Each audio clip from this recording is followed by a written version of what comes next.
Saudações! Para todos aqueles que sentem a urgência do buscar incessante, o que você procura não está aqui, nem em um destino distante, mas no limiar da sua própria percepção. Pois de tanto buscar, você encontrará, não uma resposta, mas um sentido para o início da verdadeira jornada humana. Aqui não pretendemos ter nenhuma verdade pronta, mas a determinação de gerar mais clareza mental e plantar sementes para a reflexão, atuando nos protocolos de ordenação do caos. Pois já é tempo de planejarmos aquilo que nós, humanos, viremos a ser. Este vídeo é despretensiosamente apenas um resumo de um programa apresentado por Adilson Reane, Generalidades da Revelação Cósmica, cujo link está na descrição.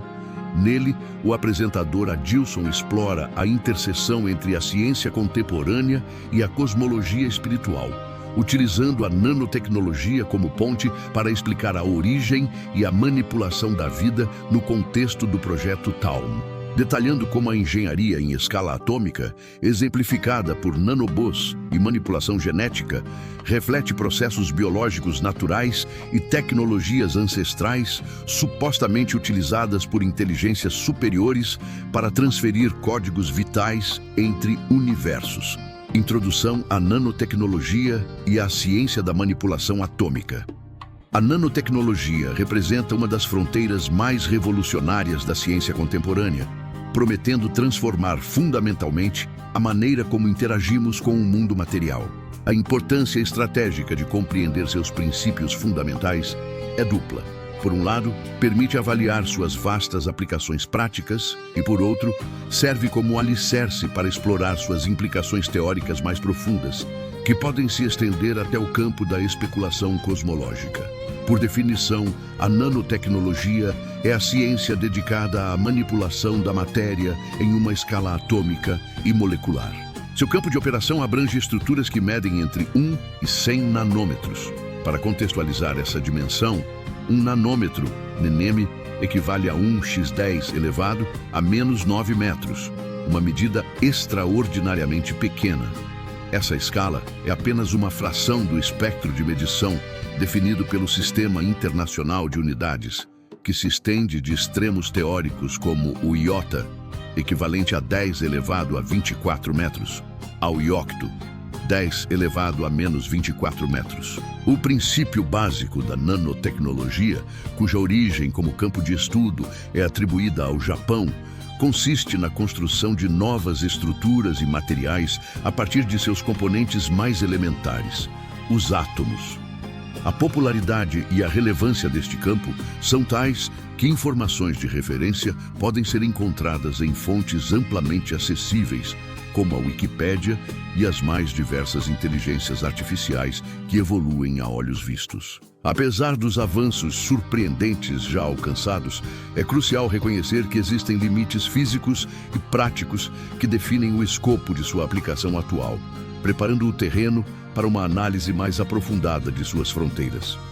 Escopo das aplicações e a fronteira da imaginação que inexiste.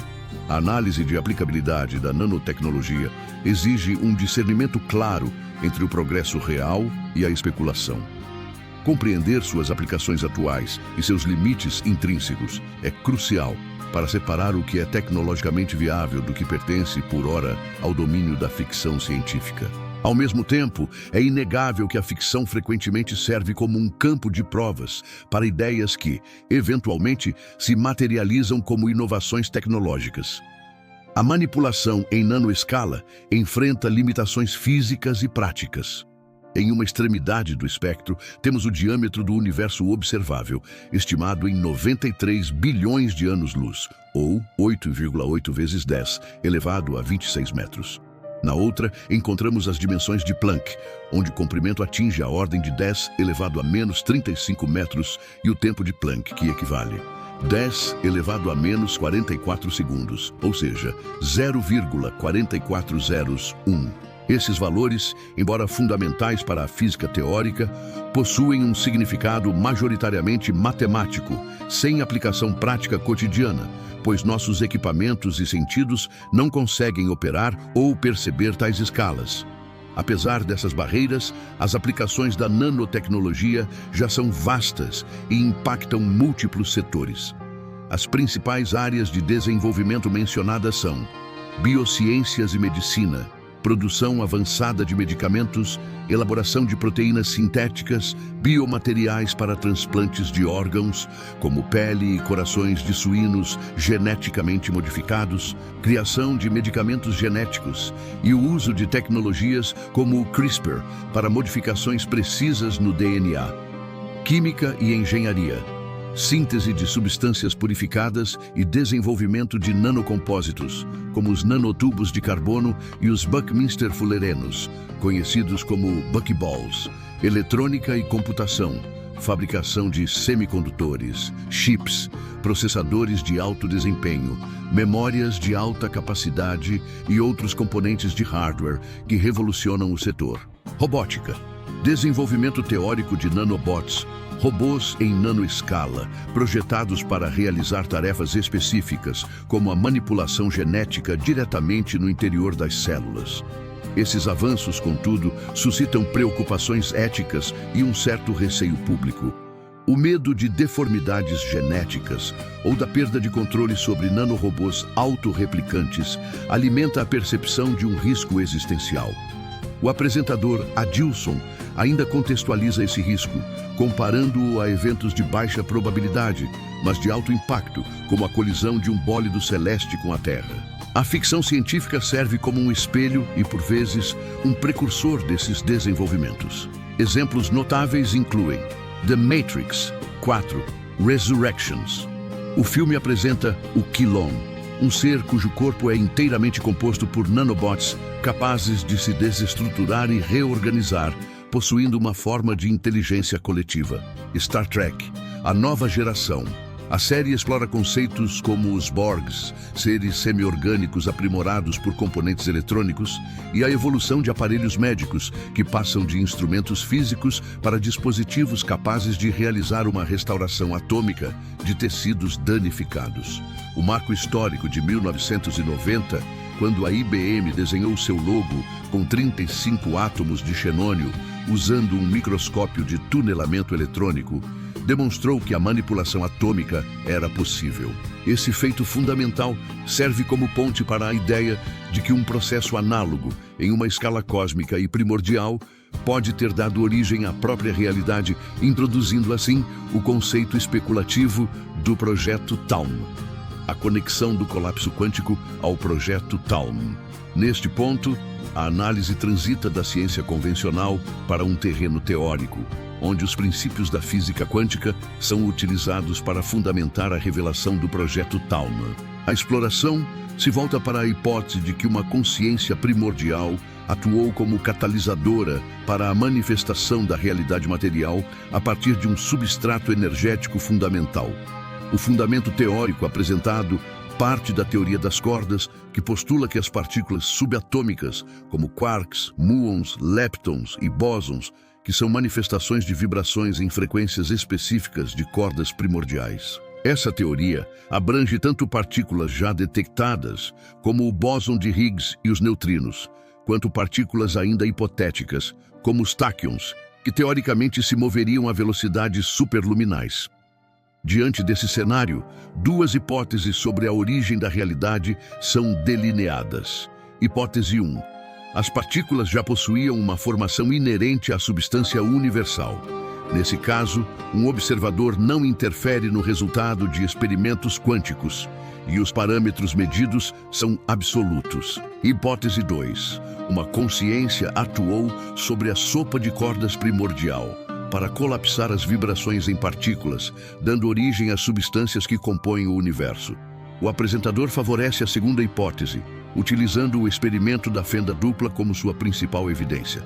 Este experimento clássico demonstra que a observação de uma partícula, como um elétron, determina se ela se comporta como onda ou como partícula, sugerindo que a presença de um observador é necessária para colapsar sua função de onda e definir sua realidade. É a partir dessa premissa que se introduzem os conceitos do projeto Taum, conforme descritos nos livros e nas palestras de Jan Van Allen. Mohan So, descrito como o grande arquiteto das formas de vida, um monstro cyberenergético de 4 cabeças que teria posicionado meticulosamente cada átomo na composição dos genes das espécies mães. A teoria da transferência de vida tece a ideia central de que os códigos fundamentais da vida foram transferidos de um universo vizinho para o nosso. O Éon das 3 esferas, um conceito de louca do universo antimaterial que descreve 3 esferas como repositórios genéticos, ou bancos de genes, que Mohsen teria utilizado como laboratórios para suas experiências de criação. O mecanismo proposto para essa materialização cósmica envolve a transferência de nanoestruturas por meio de pulsos eletromagnéticos particularizados. PEP, sugestivamente, pulsos direcionados com precisão atômica a cada tempo de Planck. A cada um desses instantes infinitesimais, a matéria se desmaterializaria e rematerializaria, permitindo que fosse modelada no nível do hiperespaço, que é uma região limite entre os 2 universos, por uma tecnologia avançada. Segundo essa visão, as primeiras manifestações dessa nanotecnologia cósmica foram as formas de vida mais básicas, os vírus, fungos e as bactérias. Vida como nanotecnologia, de vírus a seres humanos. A reinterpretação da biologia através da lente da nanotecnologia cósmica implica uma mudança de paradigma. Vírus, bactérias e até mesmo a célula humana deixam de ser vistos apenas como produtos da evolução natural para serem considerados artefatos de um design tecnológico antigo e extremamente avançado. Nessa perspectiva, os vírus são apresentados como as primeiras e mais básicas formas de vida transferidas para o nosso universo. Sua magnitude é avassaladora. Existem mais de 320 mil espécies conhecidas, totalizando cerca de 1 nonilhão, 10 elevado a 30 de indivíduos, um número que supera a quantidade de estrelas no universo observável.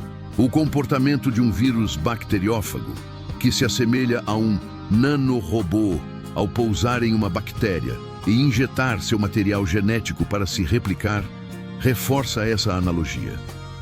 Outras formas de vírus, com suas estruturas geométricas perfeitas, esferas, polígonos, também sugerem uma origem projetada. O corpo humano, por sua vez, é apresentado como o ápice dessa nanotecnologia. A complexa interação entre células especializadas é comparada ao ser Quilon da ficção ou a um Frankenstein sem costuras, como citado por Ellen.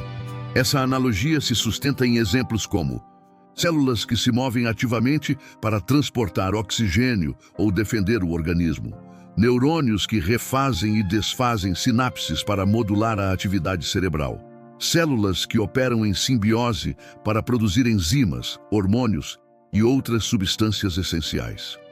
Essa condição de produto tecnológico, no entanto, nos insere em uma guerra silenciosa, travada no nível celular. Este conflito incessante seria uma consequência direta de nossa origem como nanotecnologia avançada. Os agentes deste conflito incluem ataques externos, novas cepas de vírus, bactérias e fungos que, por serem formas de vida mais antigas e simples, evoluem e se adaptam mais rapidamente do que nossas defesas. Conflitos internos. Células que se reproduzem de forma descontrolada, gerando tumores, ou que passam a produzir substâncias tóxicas para o próprio organismo. Prions. Proteínas infecciosas alteradas, como as responsáveis pela doença da vaca louca, codificadas pelo gene 20p12.3 no cromossomo 20. Sua origem pode ser genética, por contaminação ou espontânea, afetando criticamente funções neuronais e respostas imunes. Se somos o resultado final dessa complexa engenharia nanotecnológica, é plausível supor que nossa existência possa ter um propósito que transcende a mera sobrevivência biológica, uma ideia que nos leva à discussão final sobre os algoritmos mentais e o propósito da consciência. Reflexões sobre propósito, conhecimento e a busca incessante.